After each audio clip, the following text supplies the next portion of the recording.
Et salut à tous, j'espère que vous allez bien, c'est Sébastien pour la chaîne Nieste des vidéos. Bienvenue sur la chaîne, franchement je suis super content, comme toujours forcément, de vous retrouver ici. Aujourd'hui on va parler d'un sujet un petit peu spécial, mais d'abord je vous laisse 2 petites secondes, le temps de vous abonner à la chaîne, de mettre un petit like ou même de mettre un petit commentaire. Moi ça m'aide au niveau du contenu, ça m'aide au niveau de l'algorithme de YouTube, et ça m'encourage aussi forcément à faire encore plus de vidéos. La semaine dernière, on parlait d'un sujet un petit peu délicat puisque je vous donnais 5 critères pour choisir votre caméra. D'ailleurs, si vous n'avez pas vu cette vidéo, vous pouvez la retrouver juste hop, là. Voilà, aujourd'hui, plutôt que de savoir comment acheter sa caméra, je vais plutôt vous parler de où ne pas acheter sa caméra ou alors sur quel site faire attention quand on achète sa caméra. Forcément, quand je me suis lancé la première fois que j'ai acheté une caméra, mon objectif c'était de trouver celle qui correspondait à mes critères, mais aussi de la payer le moins cher possible. Quand j'ai tapé le nom de ma caméra sur Google, les premiers sites qui sont sortis, bon forcément c'était la Fnac, Darty, Boulanger, ou alors forcément le vendeur photo caméra de mon quartier, ou alors des villes à proximité. Et puis il y a un site qui est ressorti, alors je parle de Rakuten, mais ça peut être d'autres sites comme celui-ci, où la caméra sortait 500 à 600 euros moins cher avec un produit neuf. Et donc forcément, on est attiré par ce type de tarif en se disant Rakuten, c'est un site que je connais, je sais qu'il fonctionne. Personnellement, j'avais déjà commandé des choses sur Rakuten, mais pas forcément en lien avec le numérique ou mon travail, et j'avais jamais eu de problème. Et là, je comprenais pas trop pourquoi les caméras ressortaient si peu cher. Et finalement, j'ai commandé ma première caméra sur Rakuten sans forcément savoir dans quoi je mettais les pieds. Et c'est pour ça aujourd'hui que je fais cette vidéo, pour vous éviter de faire la même erreur ou en tout cas de prendre une décision en pleine connaissance de cause. Mais avant de continuer, il faut d'abord que je vous parle d'une notion qui est ultra importante et qui va vous permettre de comprendre pourquoi sur Rakuten, on peut en fait trouver des appareils photo, des caméras à 500, 600, voire parfois 700 euros moins cher que le prix dans le commerce habituel. En fait, cette notion, c'est la notion de marché gris. Le marché gris, qu'est-ce que c'est? C'est quelque chose qui est à la limite de l'illégalité, ou en tout cas qui profite du flou juridique international pour essayer de faire un maximum de profit en n'étant pas forcément très réglo avec les marques. C'est pas du marché noir. Les produits que vous allez acheter sur le marché gris sont des produits officiels des différentes marques, par exemple Nikon. Je vais certainement beaucoup le dire pendant la vidéo parce que c'est le matériel que j'ai utilisé, mais ça marche avec les autres marques. Et donc ces vendeurs qui sont pas forcément très réglo vont acheter sur le marché asiatique des appareils beaucoup moins chers, mais qui sont des appareils officiels des différentes marques, mais qui sont vendus forcément moins cher puisqu'ils s'adaptent aux taxes des différents pays, notamment par exemple de la Thaïlande. Et en fait, ces revendeurs qui utilisent le marché gris vont acheter des appareils qui ne sont pas du tout destinés au marché européen sur ces marchés-là, pour nous les revendre à prix fort, mais tout en étant en dessous des prix normaux. Et donc en fait, ils se font un profit maximal. Alors présenté comme ça, on peut se dire, moi franchement, en tant qu'utilisateur, mon objectif, c'est pas d'enrichir ni Nikon, ni Canon, ni Fujifilm. Moi, mon objectif, c'est d'acheter un appareil photo qui soit fonctionnel, qui me permettent de faire forcément un petit peu des économies parce que moins je vais payer cher mon appareil photo, plus derrière je vais pouvoir payer des cartes SD, des objectifs ou alors du matériel informatique.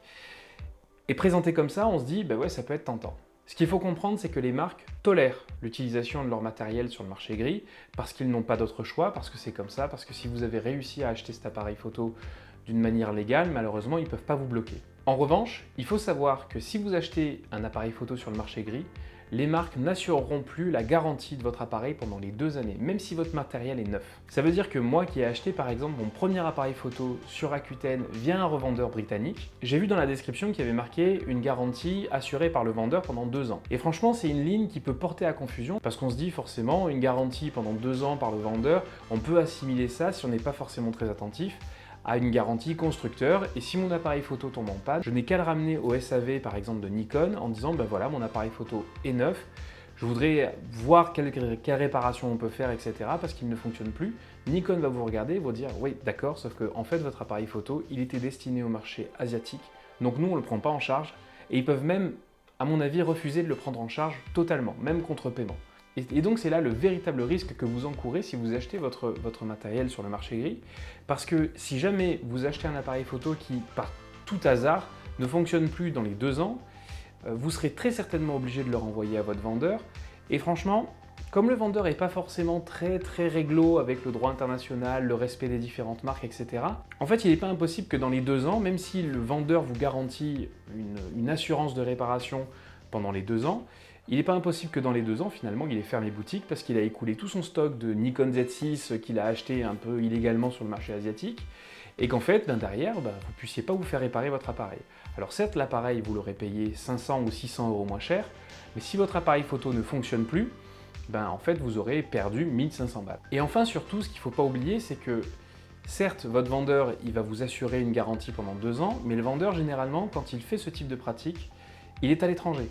Donc, si vous êtes professionnel de l'image et que votre appareil photo tombe en panne dans les 2 ans de garantie, même si vous lui renvoyez pour avoir une réparation et que le mec est à peu près réglo là-dessus, en fait, en le renvoyant à l'international, vous savez d'ores et déjà que pendant 2-3 semaines minimum, votre appareil photo ne sera pas réparé ou échangé. Donc en fait, il faut que vous soyez prêt, si vous utilisez le marché gris pour acheter votre appareil photo ou votre caméra, il faut que vous soyez prêt à vous dire si jamais il tombe en panne tout de suite, j'ai plus de caméra pendant 2 ou 3 semaines. Voilà comment je m'en suis rendu compte et qu'est-ce que j'ai fait derrière. Quand j'ai reçu mon appareil photo par la poste, en fait je vois que les inscriptions sur la boîte déjà sont en asiatique. Donc déjà je me dis, oula c'est bizarre, c'est une contrefaçon, qu'est-ce que c'est? Donc je suis allé poser des questions au vendeur qui ne m'a pas forcément bien répondu, enfin il a été très vague sur les réponses qu'il m'a données.